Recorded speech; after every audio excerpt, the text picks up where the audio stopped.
अपनी मम्मी से मेरी बात की, मेरे डैडी से मुलाकात की, फिर और भला क्या किया, तेरा नाम लिया तुझे याद किया।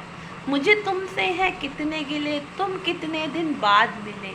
बोलो इतने दिन क्या किया, तेरा नाम लिया तुझे याद किया, तेरा नाम लिया तुझे याद किया। जी हाँ, मैं एडवोकेट मुक्ता इस विषय पे बात करना चाहती हूँ कि जो लड़के लड़कियाँ आपस में रिलेशन में है या एंगेजमेंट हो गई है या आपस में जान पहचान है और शादी करने चाह रहे हैं या आप किसी के लव अफेयर में पड़ गए हो, ऐसे बहुत से केसेस आते हैं कि किसी भी बॉयफ्रेंड ने यूज़ किया और छोड़ दिया या गर्लफ्रेंड ने भी किसी लड़के को यूज़ किया और छोड़ दिया। सारी बातें उनके संग फिक्स हो गई थी, बाद में पता चला कि दोनों ने एक दूसरे से सेपरेट हो गए, किसी ने कहीं और शादी कर ली, लड़की ने कहीं और शादी कर ली, फिर उनके घर में जा कर के हंगामा कर रहे हैं। बाद में हंगामा करने से कोई भी फ़ायदा नहीं होगा क्योंकि हर एक व्यक्ति अपने आप में स्वतंत्र है। अब तो सरकार ने लिव इन का कानून भी पास कर दिया है, तो आप 5-6 साल किसी संग लिव इन में रह सकते हो, लेकिन उसको बॉन्ड नहीं कर सकते कि आप उससे शादी करो। जी हाँ, इसलिए मैं आपको अवेयर करना चाहूँगी कि सबसे पहले आप देख लीजिए आप जिससे शादी करने जा रहे हो या जिसके संग आप रिलेशन में रह रहे हो या जिसके संग आपने संबंध बनाए हैं, वो आपके संग रहने में कितना इंटरेस्ट दिखाता है। वो क्या आपको अपने पेरेंट्स से मिलवाता है, आपके पेरेंट्स से मिलने जाता है, उनसे बातचीत करता है, आपके रिश्तेदार दोस्तों में इंटरेस्ट दिखाता है कि नहीं, आपको अपनी पर्सनल बातें बताता है कि नहीं, ये भी ध्यान देना है। आप लोग क्या करते हो, बिना कुछ सोचे समझे आँख मूंद के किसी पे विश्वास कर लेते हो।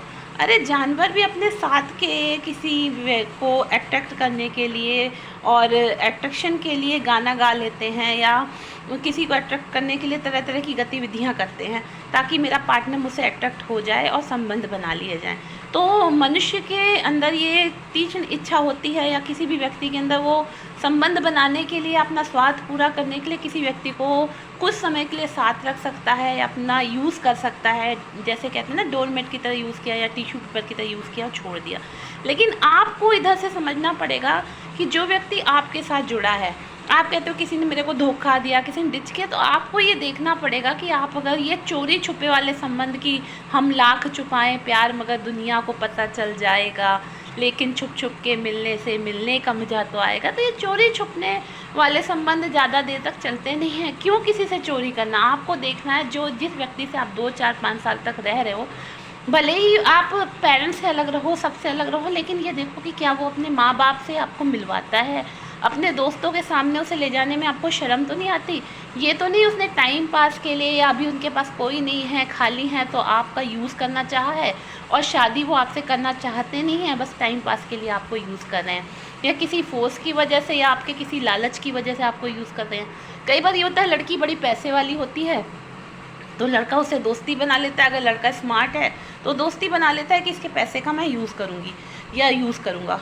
ऐसे ही लड़की भी करती है कि लड़का पैसे वाला है तो जब तक उसे यूज़ करना था यूज़ करते हैं या किसी पदवी पे यूज़ करते हैं, फिर शादी करने के टाइम किसी और से शादी कर लेते हैं। मैरिज होते हुए भी कई लोग मैरिज में होते हुए भी अच्छी पदवी के लोगों को, अपने हस्बैंड को धोखा दे करके अच्छी पदवी के लोगों से से संबंध बना लेते हैं और फिर बाद में अपने घर परिवार से नहीं मिलाते हैं। बाद में पता चलता है कि अरे ये तो 2 बच्चों का बाप था, वो 2 बच्चों की माँ थी, पहले से पता ही नहीं था। इसलिए मैं तो ये राय देना चाहूँगी, अगर आप किसी से संबंध बनाओ तो उस व्यक्ति के दोस्तों से, माँ बाप से, परिवार से वंचित ना रहें, उनसे जान पहचान बढ़ाएं, उनके बारे में जागरूक होना चाहिए। ये ना हो कि आपसे उस व्यक्ति को प्यार करें, उसने कह दिया अरे मेरे माँ बाप से मेरी बनती नहीं, मेरा कोई परिवार में है नहीं, अब आप उसके प्यार में पड़ गए। लेकिन ऐसा नहीं करना चाहिए, आपको पूरी जानकारी होनी चाहिए। आप अफेयर में रहो, आप लव अफेयर में, लिव इन में रहो, लेकिन आपको उस व्यक्ति के परिवार की पूरी जानकारी होनी चाहिए। सिर्फ तेरा नाम लेने और तुझे याद करने से कुछ भी नहीं बनेगा।